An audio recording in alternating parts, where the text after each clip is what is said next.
Gracias, secretario. Pues más que mensaje, en realidad son comentarios a algunos de los temas que se han presentado aquí. Primero, sobre los comentarios de la señora Isabel Miranda de Gualas, premio nacional ciudadano. Me parece que creo que podemos coincidir en muchos puntos. Una es, primero, el señalamiento a los pendientes en los compromisos, tanto de la ley como de compromisos del Acuerdo por la Seguridad, la Justicia y la Legalidad. Uno muy preocupante, que es, ella señala que no se han conformado las unidades antisecuestro. Entonces, vamos a hacer una revisión y le voy a pedir al secretario de Gobernación que impulse con los gobernadores el que se puedan consolidar estas unidades antisecuestro a la brevedad y que se permita la plena participación de la sociedad civil en su verificación.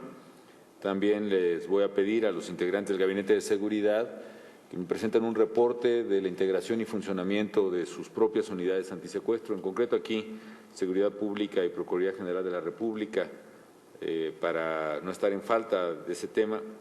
Y lo que señala la señora Gualas es el tema que comentó también el licenciado Guerrero, de cómo poder poner incentivos de algún tipo, alguien más lo comentó, o sea, cómo penalizar el incumplimiento, ¿no? Eso es lo que estrictamente los compromisos del Acuerdo por la Seguridad, la Justicia y la Legalidad son compromisos de carácter político y moral, pero no tienen, digamos, una consecuencia, un asidero legal, y debiera ser la consecuencia también política y social o moral, pero la verdad es que no ocurre. Esa es la verdad lo que está ocurriendo, o quizá no hay una asignación muy clara de responsabilidades y habrá que ver cómo lo podemos hacer, pero reconozco que falta eso, claramente. Los compromisos de la ley, por otra parte, sí son legales, pero la ley no contempla sanciones, que es una parte del problema. Lo que hemos hecho ahora es que en las reglas del presupuesto de egresos del 2011 sí se pusieron una serie de candados o de normas de que un Estado, por ejemplo, no puede disponer de los recursos a menos que cumpla la etapa previa, ¿no? Por ejemplo, no puede disponer no recuerdo la mecánica que establecimos, licenciado Alcántara, pero primero es un 30% de los recursos a los que tiene derecho. Ahí tiene que cumplir una etapa, tanto de los centros de control de confianza, más una primera etapa del modelo policial, luego se les da acceso a otro 40%, en fin, y otro finalmente al 30% restante, a ver si así puede funcionar mejor con un incentivo de carácter económico con acceso a los fondos, ¿no? También la transparencia en las cifras para ver quién cumple y quién no, creo que tenemos que hacerlo. La base de datos que hoy se presenta, yo les voy a pedir que la revisen con la dirección que se dio hace un momento. Yo ya la estaba revisando cuando estaba hablando el doctor Poiré, estaba preocupado porque no aparecía ciertamente. Aparece sí en la dirección de www.presidencia.gov.mx/vocería-seguridad, pero no aparecía el link de la página de Presidencia a la base de datos. Me dicen que ya está el link expresado, entonces sí vale la pena revisarla y yo les pido que nos digan qué le falta a la base de datos que pueda ser importante. También soy honesto, les confieso una cosa que no podemos cerrar oportunamente, son los datos de dos temas que nos preocupan mucho, que son homicidio y secuestro. Como bien indica el doctor Luis de la Barreda, en el caso de homicidios es finalmente más fácil porque finalmente ahí está el cadáver, una persona que ha fallecido, etcétera, pero en el caso de de secuestro y extorsión hay una cifra negra enorme. Entonces, lo que hacemos nosotros en el Sistema Nacional de Seguridad es jalar los datos de las propias entidades federativas, de las procuradurías, de la Secretaría de Seguridad Pública, y no siempre los datos son finalmente todo lo que existe, ni todo lo denunciado, o bien por el temor que hay de la gente hay muchos delitos que no se denuncian. Entonces yo le voy a pedir a las organizaciones aquí presentes que nos ayuden a completar la cifra negra por estado, es decir, de la gente que se les acerque, un secuestro que sepan, etcétera, independientemente de que haya sido denunciado o no, o de que esté operando alguna dependencia de seguridad en la atención a la familia de ese secuestro, encontremos un mecanismo a través del secretariado para que nos reporten ese secuestro, para que nos lo diga y entonces vayamos dando un seguimiento puntual. Por ejemplo, si en un estado hay 10 secuestros, de los cuales solo uno se denuncie, en la base de datos solo va a aparecer uno.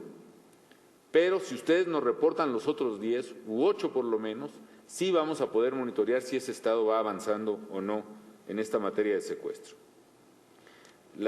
Y coincido también en general en el sentido de que ir con tiento y, como decía Alejandro Martín, me adelanto un poco a su comentario, pues tener primero un modelo que sí funcione de reforma penal, ¿no? Entonces, con el licenciado Borrego, a ver si podemos luego platicar para ver cómo podemos, incluso en los estados que ya lo implementaron, cuál es, digamos, el conjunto de mejores prácticas para que el modelo sí funcione y evitar, como lo han dicho ustedes, que el hipergarantismo cancele las posibilidades de justicia. Yo creo que incluso yo no me gusta mucho usar el término garantista porque creo que no está mal exagerar las garantías. El problema es exagerar las garantías del procesado, digamos, a grado tal que cancele las garantías de las víctimas y de la sociedad, que es lo que está ocurriendo, lo que ocurrió en el caso de la señora Marisela, por desgracia, en Chihuahua así fue, ¿no? Que por un formalismo quizá los jueces tuvieron la oportunidad de no condenar, ¿no? Y aquí también un llamado respetuoso al Poder Judicial. Yo digo que no todos, quizá ni la mayoría, pero sí llega a haber jueces que más que jueces son verificadores de requisitos. Si hacen un checklist de todas las cosas que finalmente debe cumplir. Bueno, aquí le faltó la firma del policía que va afuera, ¿no? Aquí nos ha pasado casos de, por ejemplo, algunos de los homicidas de una matanza que hubo en Coyoacán, en el Estado de México, terrible, que ustedes recordarán hace un par de años, donde un juez libró del cargo a los homicidas que estaban ya detenidos, el intelectual y el material, porque como ellos se negaron a participar en la audiencia o en el acta donde se les sorprendió, al principio solo aparecen considerados los nombres de 2 testigos y aunque al final firman 4, el juez consideró que debieron haber aparecido sus nombres desde el principio, entonces como faltaban esos 2, pues no salieron porque tenían otros delitos, pero sí los exoneró de ese. Lo digo con toda claridad y con casos específicos porque sí, efectivamente, duele mucho que el esfuerzo que se hace por la sociedad y gobierno por combatir la criminalidad se debilite finalmente en la última etapa, ¿no? Ya hice algunos comentarios sobre lo dicho por el licenciado Miguel Treviño.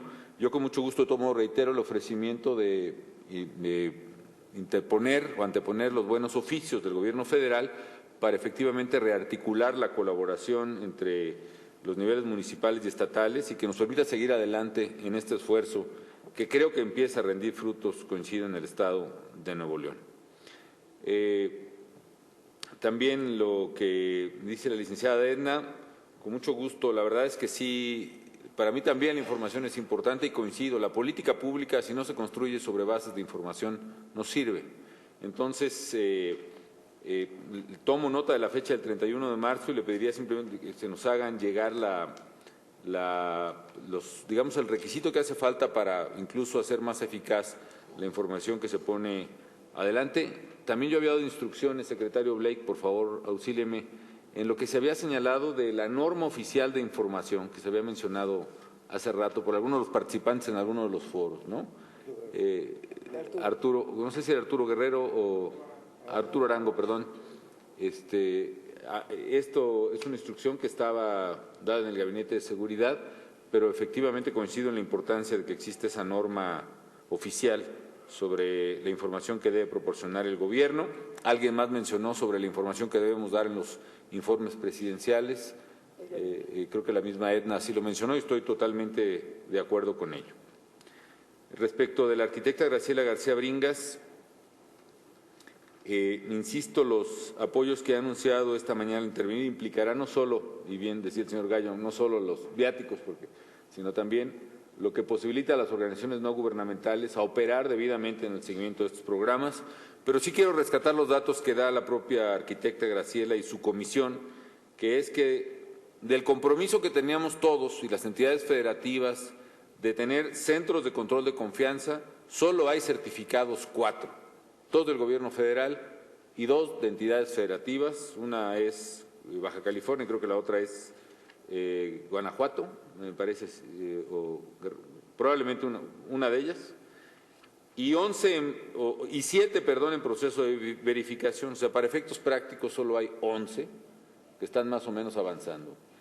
Y sí es importante hacer un llamado de atención porque esta es la prefase, digamos, no es la depuración de los cuerpos policíacos, es la creación de un centro que pueda verificarlos. Si nos tardamos 2 años o más ya en crear los centros, pues imaginen ustedes cuánto podremos avanzar en la verificación de los policías.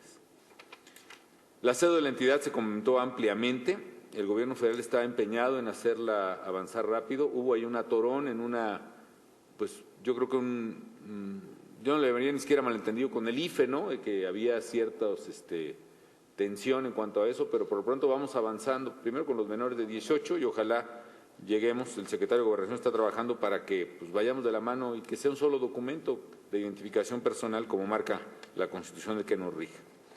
Coincido totalmente en el tema de cultura de legalidad y sí, efectivamente, pues nos falta a todos cultura de legalidad, esa es la verdad. Somos un país que se acostumbró a pasar de ladito por la ley, a no cumplirla, a saber que se puede arreglar de alguna manera y hoy estamos pagando la consecuencia de ello. Será una labor educativa pues colosal que hay que emprender. Algunos de ustedes habló en uno de los diálogos pasados de la importancia de tener diálogos por la educación, por cierto. No me he olvidado del tema y creo que habrá que impulsarlos muy, muy pronto. Le agradezco mucho a la doctora Elena Zaola, del Centro de Investigaciones y Estudios en Antropología Social, por su documento. Lo estuvimos revisando aquí, me parece muy, muy interesante. Coincido en los temas que la política de seguridad se centre en los derechos humanos, ya también se este tema, que se incorporen mecanismos de participación y control ciudadano sobre la política de seguridad. Cualquier sugerencia aquí es bienvenida, es decir, cómo pueden ayudarnos a revisarnos, lo necesitamos y es bienvenido. Los estándares sobre información del Ejecutivo al Congreso fue precisamente la señora Zaola la que lo mencionó, ya lo he comentado. El Fondo para la Violencia y el Centro de Prevención del Delito con un programa que cuente con los recursos necesarios. En la medida de nuestras posibilidades vamos a apoyar la creación de ese centro.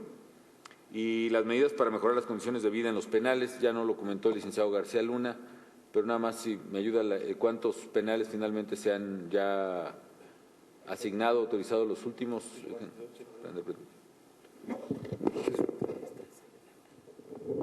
Señor presidente, de favor a la mesa y con su permiso, ya se han asignado 7 nuevos penales federales de alta seguridad, ya inició su obra de construcción. Tenemos 3 que ya están a punto de iniciar, que son penales que estaban en los estados, que le retomamos para darles mayor nivel de seguridad, para alta seguridad, que también están a punto de despegar. Y, señor presidente, como usted ha instruido, también se potenció Islas Marías, que tiene hoy ya más de 4,000 internos en términos de locales y federales en control federal. Esto es, este año, señor presidente, como se instruyó, está ya en obra 7 nuevos penales federales de alta seguridad, ya están en proceso. Uno que está a punto de terminarse, que estaba ya en obra el año pasado, que es alta seguridad. Y esto tendríamos en el año que entra, si todo va en tiempos como está previsto, ya el resguardo total de internos federales que hoy están en penales locales para pasar a control federal completo en alta seguridad y en penales federales. Secretario, ¿y el de secuestradores finalmente? Señor presidente, ya está presente, se hizo una modificación, fue un penal que estaba en el estado de Sinaloa, que finalmente fue transferido porque había problemas de tenencia de la tierra con el penal. Ya está la transferencia, ya está modificándose para ajustar justamente a ese esquema de seguridad para alta seguridad en secuestros. Ya lo comentamos con el señor Martí, el avance que hay, y yo presidente, la idea es que se pueda inaugurar con la ONG respectiva para esa parte. Sinaloa, en Guasave, Sinaloa. No estamos checando el detalle para los tiempos porque estamos viendo equipos de tecnología para que tenga también equipo técnico el penal. Y ya está listo. De proceder este año, ¿no? Sí, no, está en de mes, pero. Bueno, gracias. Pero de todos modos, yo creo que no es solo un tema de infraestructura, sino también de operación de los penales, que la verdad es que tenemos que innovar ahí. Ahí también, ojalá, en las comisiones de estos grupos nos puedan ayudar a ver cómo podemos operarlos mejor. Hay evidentemente una crisis en muchos penales locales, en muchos sistemas penitenciarios que están ya mostrando claramente su insuficiencia. Como algunos de los medios recabó hace poco, en un solo estado se han fugado casi 500 reos en los últimos 2 años. Entonces es pues muy sintomático de esta situación. Ciertamente no de los penales federales, no hemos tenido afortunadamente hasta ahora ninguna fuga, pero en esta administración, pero sí evidentemente que estamos muy atentos a ese tema. Bueno, lo que señalaba Orlando Camacho, sé que fue un ejercicio muy importante y sí reconozco ahí, la verdad, pero fue sin intención, doctora, que los diálogos por la seguridad ciertamente los iniciaron ustedes, no hay ningún intento de plagio aquí en ninguna manera. De la creación del Observatorio Nacional Ciudadano es un compromiso de los acuerdos por la seguridad, don Héctor Larios, que qué bueno que usted lo ha retomado, ustedes lo han retomado. El CIDAC, el CCE, Coparmex, todas las organizaciones civiles participantes, las académicas, la UNAM, el TEC de Monterrey, el CIDE, el POLI, el ICESI, la UAM, etcétera, Iluminemos México, y cuenten pues con nuestro apoyo. Tomo nota de las tareas, dar seguimiento al acuerdo y especialmente a los procesos electorales y a los resultados, la implementación de la reforma penal, quizá en una próxima reunión que tengamos el licenciado Borrego podrá darnos una actualización precisa sobre cómo van estas cosas. La exigencia de rendición de cuentas, estamos de acuerdo. Las recomendaciones del observatorio van a ser totalmente bienvenidas y la creación de los observatorios locales también es muy importante, ¿no? El alineamiento a los derechos humanos que están contenidos en el desplegado que publicaron, pues también es algo que no solo debe tomarse en cuenta porque eso suena hasta marginal, sino, como lo mencionaba hace rato la doctora Elena, hay que hacerlo un tema central, ¿no? Mencioné ya algo de lo que mencionaba el señor Marcos Faslich y efectivamente los foros creo que deben ser encabezados por la sociedad civil y con mucho gusto vamos a estar en apoyo de ese tema y con mucho gusto trataré de estar en el foro de migración y trata de personas que están organizando. Del maestro Jaime López Aranda, pues le agradezco mucho la colaboración de usted y de otros sobre el tema de construir la base de datos. Las sugerencias y planteamientos de todos ustedes van a ser bienvenidos. Creo que él apunta un tema muy importante. ¿Cuáles son los indicadores? ¿Cuáles son los indicadores de avance o de retroceso en este esfuerzo? Y obviamente el que es más del interés de opinión pública mediático es el indicador de homicidios. Pero me parece que en términos de lo que nos hemos propuesto para remediar estructuralmente este problema, debemos buscar también otros indicadores. Uno es el que ha puesto aquí Poiré, que efectivamente es el número de líderes que han sido neutralizados. Otro para mí muy importante son los compromisos. Creo que para mí es el más importante, es el avance institucional. Concretamente, ¿cuántos centros de control de confianza hay? Y no solo eso, ¿cuántos policías realmente han sido verificados? O sea, ¿cuándo podemos decir aquí ya hay una policía confiable, honesta, capaz, que está operando en un municipio o en una... Ese es un indicador vital, porque como han dicho varios de ustedes y coincido, el tener policías confiables en las 32 entidades federativas es una condición sin la cual no podemos avanzar en materia de seguridad. O dicho en otras palabras, en sentido positivo, es el día que tengamos 32 policías confiables, honestas y preparadas, ese día para mí habremos avanzado una buena parte o habremos incluso, yo diría que, ganado una buena parte de la batalla contra la criminalidad. Y dicho en sentido contrario, si no hay 32 policías estatales confiables, honestas y eficaces, no vamos a avanzar en la lucha por la seguridad pública del país. A mí me parece así de claro como debemos plantearlo. Ese es otro indicador. Otro indicador debe ser también el movimiento de los delitos que más afectan a la ciudadanía en las entidades, etcétera. De la señora Lorena Rejón, bueno, ya he comentado, así, a mí me parece muy importante ese ejemplo del origen de lo que está pasando en la violencia de crimen organizado, ¿no?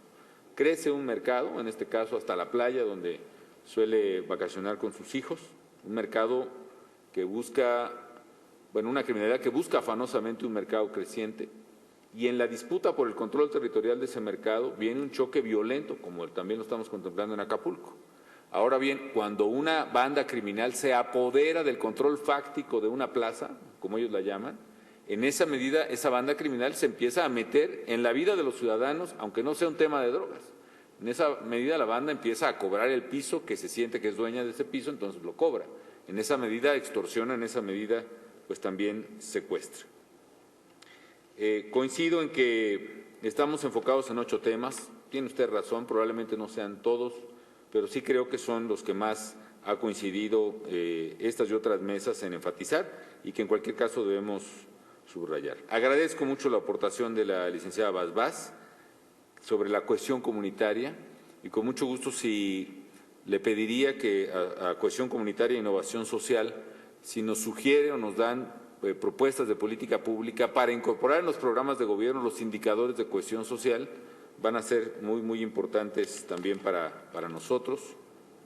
Y comparto el criterio de la integralidad, de la transversalidad más bien, que todas las políticas públicas tengan el criterio de inclusión social, ¿no?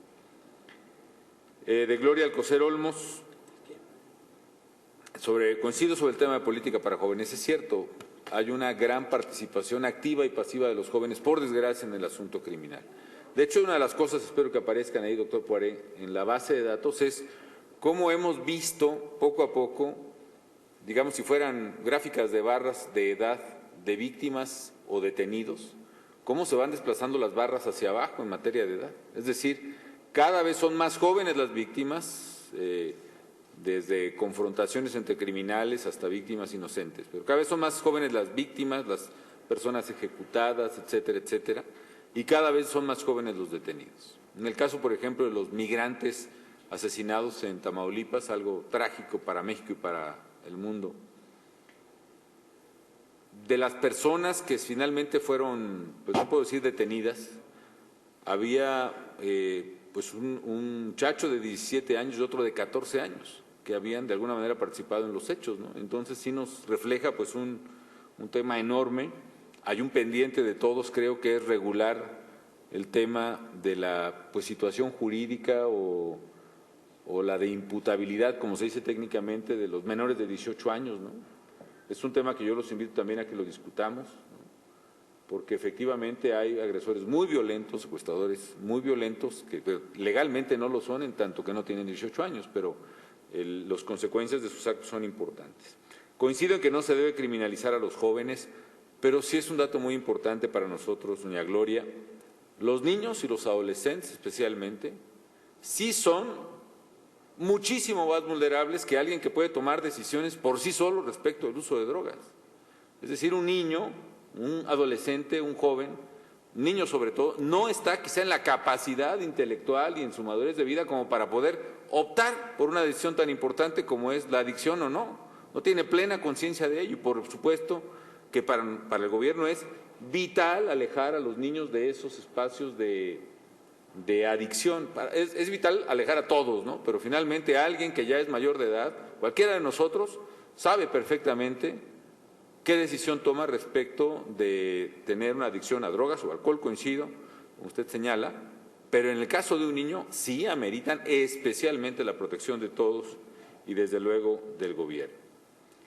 Coincido, ni criminalizar a los jóvenes, ni tampoco el hecho de que alguien tenga 20, 22 años, que sea un factor de exoneración tampoco, ¿no? Creo que es un asunto de responsabilidad colectiva.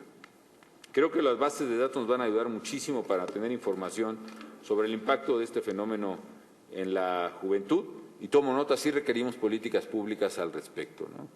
Hemos hecho un esfuerzo, sé que dada la problemática de México es insuficiente, pero pues finalmente, aún con el crecimiento poblacional que tenemos a la edad de los 18 a los 22 años, en la pirámide poblacional, en estos 4 años hemos aumentado incluso la cobertura universitaria, ¿no? Del 24 al 30%, es un esfuerzo realmente sin precedentes.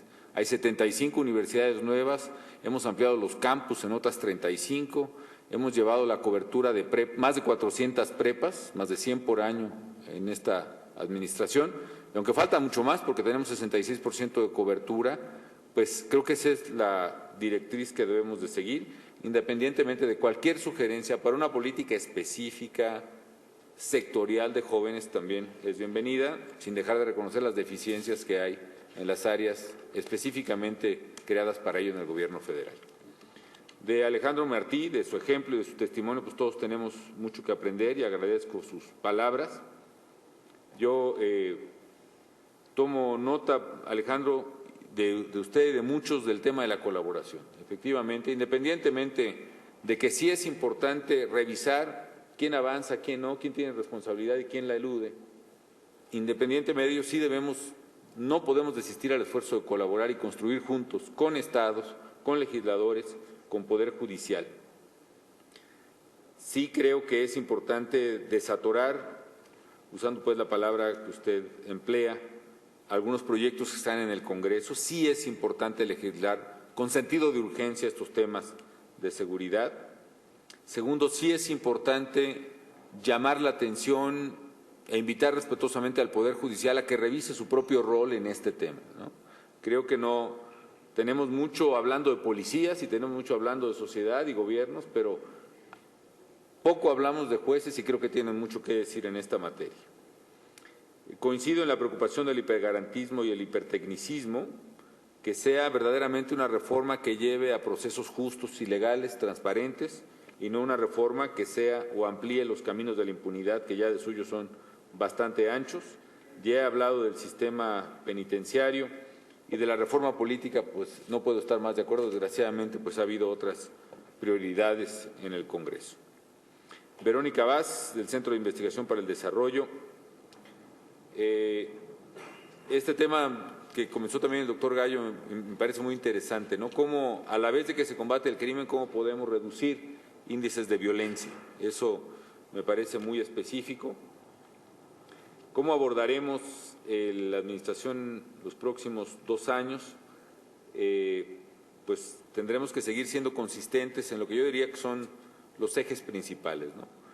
Enfrentamiento y contención de la presencia criminal, que es muy agresiva y muy poderosa. Al mismo tiempo, fortalecimiento institucional, particularmente policías, ministerios públicos, jueces, y al mismo tiempo prevención social y ampliación de oportunidades sociales. Eso es lo que vamos a hacer.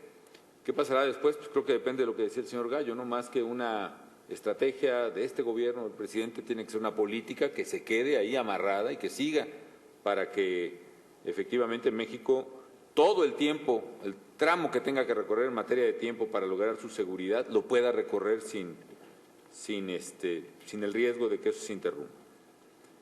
El combate a la impunidad del homicidio, estoy de acuerdo. Cuando hay una cantidad de miles de homicidios, como los 15,000 que tuvimos el año pasado, parece que es imposible andar persiguiendo uno por uno, pero si cada autoridad hace su tarea, sí se puede avanzar en reconstruir la escena del crimen, en preservarla, en recolectar las evidencias, etcétera, etcétera. En el caso, por ejemplo, del homicidio del exgobernador de Colima, Silverio Cavazos, había una gran colaboración entre PGR y Procuraduría Local, mucha presión también que hemos dado, y finalmente ya sabemos, por los retratos hablados, ya sabemos por los testigos, ya sabemos por otras informaciones, evidencias ahí recolectadas, pues habrá que decirlo, tenemos una idea muy clara de la identidad de los criminales. Y yo creo que el Procurador General de la República, en coordinación con la Procuraduría Local, podrá avanzar, pero sí se puede no solo investigar crímenes notorios y homicidios, sino si esto se hiciera en cada uno de los casos, la recolección de evidencia sistemática y ordenada, creo que podremos avanzar mucho. Nos ayuda, por ejemplo, ahí la plataforma México, que nos ha dado también huellas digitales que no estaban registradas hace tiempo y que ahora están registradas gracias a esa plataforma y que nos permite avanzar en ello. Le agradezco al padre Manuel Corral sus comentarios. Aquí me acuerdo mucho de esa sesión. Hubo otro comentario que a lo mejor usted omitió ahí, pero pues sí, que probablemente iba en riesgo la vida de muchos, incluida la nuestra propia, pues es la verdad. Pero me parece que hay que enfrentar esos riesgos si es que verdaderamente queremos que México cambie.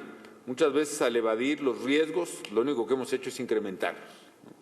Al evadir un riesgo personal, lo único que hemos hecho es que crezca el riesgo social para todos, incluyendo al final del día pues, nuestro propio riesgo, y me parece que hay que enfrentarlo. Coincido en que hay una crisis de legalidad, una crisis familiar, una crisis de tejido social, una crisis de valores, que ahí el Estado tiene una responsabilidad, pero en la medida que las iglesias y las organizaciones civiles participen, podremos irlas superando. De don Leonardo Guerrero, y le agradezco mucho sus grandes aportaciones académicas al análisis de esta problemática. Recojo también el tema de la colaboración entre Estados y Federación, sí nos falta. La coordinación incluso entre nuestras propias dependencias de seguridad, que hay que profundizarla y coordinar. La coordinación en los operativos conjuntos, son buenos ejemplos los que menciona. Yo creo que en los operativos que han tenido más éxito, sí efectivamente se asocia a qué tan amarrados y qué tan cooperantes hemos estado unos con otros, ¿no? Cuando la Federación va y no hay pues cooperación o por alguna manera no estamos la coordinación, en parte porque dice también la señora Wallace, hay veces a donde vamos y más bien nos vamos cuidando de cuando sabemos que puede haber fugas de información en nuestros interlocutores o abajo de ellos más bien, pues sí tenemos que ser muy cuidadosos con nuestra propia información, pero lo que usted señala es cierto, cuando hay en ese sentido confianza y coordinación funcionan los operativos, efectivamente en aquel tiempo con el entonces gobernador Lázaro Cárdenas hubo mucha coordinación, funcionó, sí se redujo la violencia mucho tiempo, terminó el operativo y repuntó después, pero se requiere coordinación. En el caso de Baja California, por ejemplo, también ha habido mucha coordinación.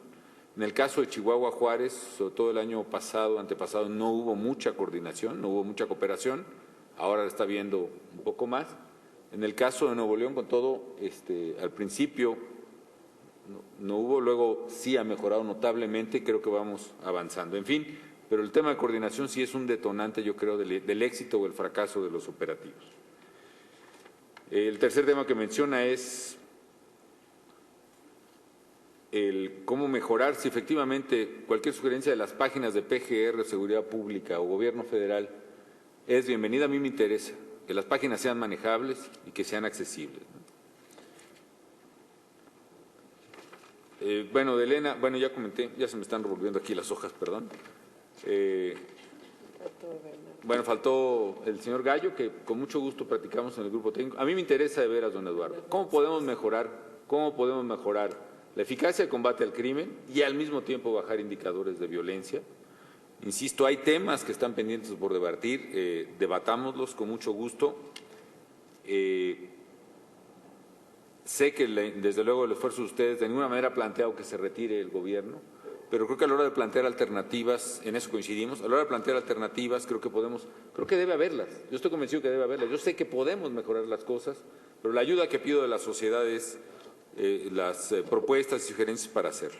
Finalmente, de don Bernardo González Aréchiga, es muy interesante el tema de protocolos de coordinación. Algo se ha avanzado, por ejemplo, en preservación de la escena del crimen. Ya hay algunas normas, no recuerdo exactamente cómo se llaman, ¿no? Pero ya hay una regla, algunas vienen en la ley, otras vienen en el reglamento procurador. ¿Cuáles son? Las de la cadena de custodia, perdón. Que ese tipo de protocolos deben multiplicarse a todas las fases del proceso de investigación y persecución de delitos. Que se evalúe la política social, estoy de acuerdo, incluyendo el tema educativo. Me parece vital ello. Y el tema de espacios públicos, yo incluso tengo ahorita mismo a gente del gobierno federal revisando los espacios públicos que hemos rescatado. Ya hemos ayudado a municipios a limpiar, a reconstruir como 3,000 espacios, placitas, canchas de básquet, etcétera. Pero lo que yo tengo la preocupación, bueno, ¿y cómo están, no? Entonces, evaluemos lo que estamos haciendo y viendo si funciona o no funciona, ¿no? Y finalmente, ¿qué tanto impacta la seguridad de las personas? En fin, también. Bueno, amigas, yo quiero agradecerles esta reunión, quiero proponerles también que sigamos con ellas. Yo creo que a nosotros nos presiona su presencia, esa es la verdad, ¿no? Al presionarnos su presencia nos obliga también a actuar más rápido y más a tiempo. Creo que eso debe traducirse a distintos órdenes de gobierno, pero por lo que a mí respecta, el gobierno federal a mi cargo tiene prisa, yo tengo prisa en el tema. Sí tiene que ver con que me restan poco menos de 2 años y no quiero dejar las cosas a medias. Tampoco quiero decir que todo lo que hay que hacer en materia de seguridad se pueda hacer en este plazo porque es un camino de largo aliento, pero sí quiero que todo lo que esté en mis manos por hacer lo podamos hacer. Y para eso pido su ayuda, su presencia, su impulso, su exigencia también, que son muy útiles para poder cumplir con esta enorme desafío que tenemos todos los gobiernos, todos los mexicanos. Así que muchas gracias y pues nos vemos en los próximos diálogos por la seguridad. Muchas gracias.